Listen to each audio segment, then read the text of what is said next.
হাসপাতালে আবর্জনার সাফাই, আর সেই সাফাই অভিযান জড়ো হয়ে দেখছে মানুষজন। আপনারা ভাবছেন হাসপাতালে সাফাই অভিযানে কি এমন বিশেষত্ব লুকিয়ে রয়েছে জানিয়ে এত কথা? আরে ছবিটা একটু ভালো করে দেখুন তো আগে।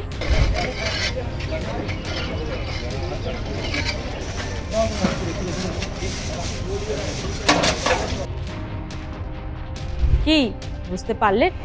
শাড়ি পরিহিত এক মহিলা মুখে মাস্ক পরে খুব নিখুঁতভাবে কোদাল, বেলচা, ঝাড়ু হাতে সাফাই করছেন।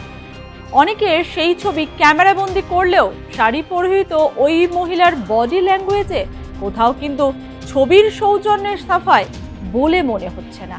বরং একটু ভালো করে দেখলে বুঝতে পারবেন কতটা সুপটুভাবে তিনি এই কাজটি করলেন। সেটাই ছবি জুড়ে স্পষ্ট হলো। ইনি হলেন বাঁকুড়ার শালতোরের দুবারের বিধায়ক চন্দনা বাউরি। সম্প্রতি দেশ জুড়ে স্বচ্ছতা অভিযানের ডাক দিয়েছেন প্রধানমন্ত্রী। রাজ্যেও স্বচ্ছতা অভিযানের ডাক দিয়েছেন রাজ্যের মুখ্যমন্ত্রী শুভেন্দু অধিকারী। প্রধানমন্ত্রী ও মুখ্যমন্ত্রীর সেই আহ্বানে এবার একেবারে পেশাদার সাফাই কর্মীর ভূমিকায় দেখা গেল শালতোরার বিধায়ক চন্দনা বাউরিকে।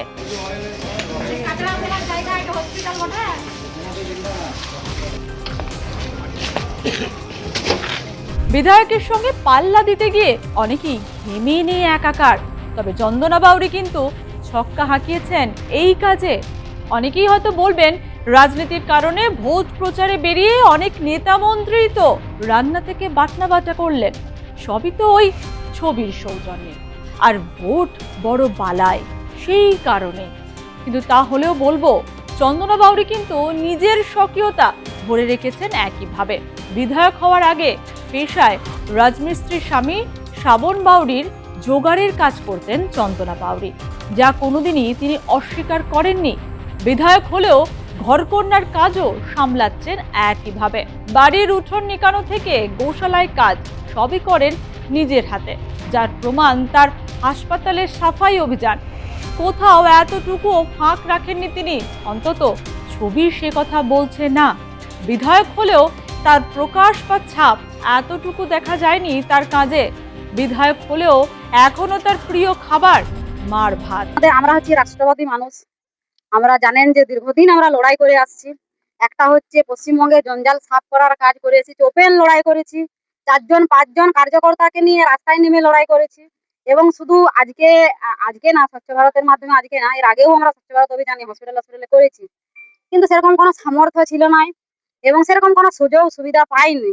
তো এখন এসেছি এবং রাজমিস্ত্রি কাজও আমরা করেছি। আপনারা জানেন মেয়েদের কাজ হচ্ছে পরিষ্কার পরিচ্ছন্ন করা, ঘরের সংসারে সমস্ত কাজ সেরে আমরা মানে জঞ্জাল সাফ, মানে পশ্চিমবঙ্গ থেকে জঞ্জাল সাফ করার কাজ করেছি।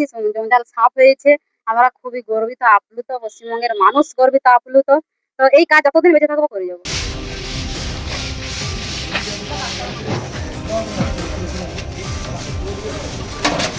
চন্দনা বাউরিকে নিয়ে বিতর্কও কম হয়নি।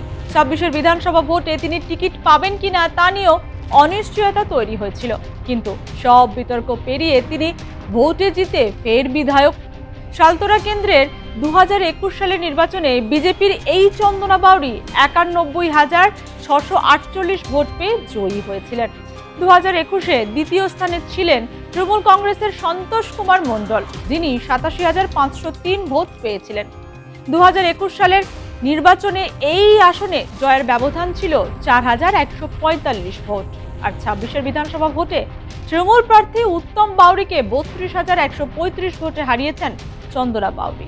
অতএব চন্দনা বাউরি দ্বিতীয়বার ভোটে জিতে তার সমালোচকদের মুখ বন্ধ করে দিয়েছেন। যদিও তার দাবি ভোটের আগে দেওয়া নিজের প্রতিশ্রুতি ভুলবেন না। দামোদর নদের ওপর পাকা সেতু নির্মাণ থেকে শালতোরা বিধানসভার প্রতিটি মানুষের বাড়িতে পানীয় জল পৌঁছে দেওয়ার আশ্বাস দিয়েছেন তিনি। তার আশ্বাস অন্নপূর্ণা ভান্ডারের প্রতিশ্রুতি পূরণ হবে, আবাস জলের কাজ হবে, প্রতিটি পাথর খাদান সরকারি নিয়ম অনুযায়ী চালানো হবে। এখন দেখার তার বিধায়ক হিসেবে দ্বিতীয় ইনিংস কতটা সুখকর হয়। কি রে, তোর বেশ র্যাশ হয়েছে দেখছি। হ্যাঁ রে, কি করবো বলতো, র্যাশগুলো কিছুতেই কমছে না। অনেক কিছু ইউজ করলাম তবুও কমছে না। আমার মনে হয় তোকে কোনো একজন ভালো ডার্মাটোলজিস্টের কাছে দেখানো উচিত। তুই ঠিক বলেছিস, কিন্তু কোনো ভালো ডার্মাটোলজিস্ট থাকলে একটু সাজেস্ট কর না প্লিজ। এই তোর তো একবার র্যাশ হয়েছিল না? তুই কোথায় দেখিয়েছিলিস? তুই একবার গৌরীদেবী হসপিটালসে দেখাতে পারিস, ওখানে ভালো এক্সপিরিয়েন্স ডার্মাটোলজিস্ট আছে। আমারও সেম প্রবলেম হয়েছিল, এখন ওখানে ট্রিটমেন্ট নিয়ে আমি এখন ঠিক আছি।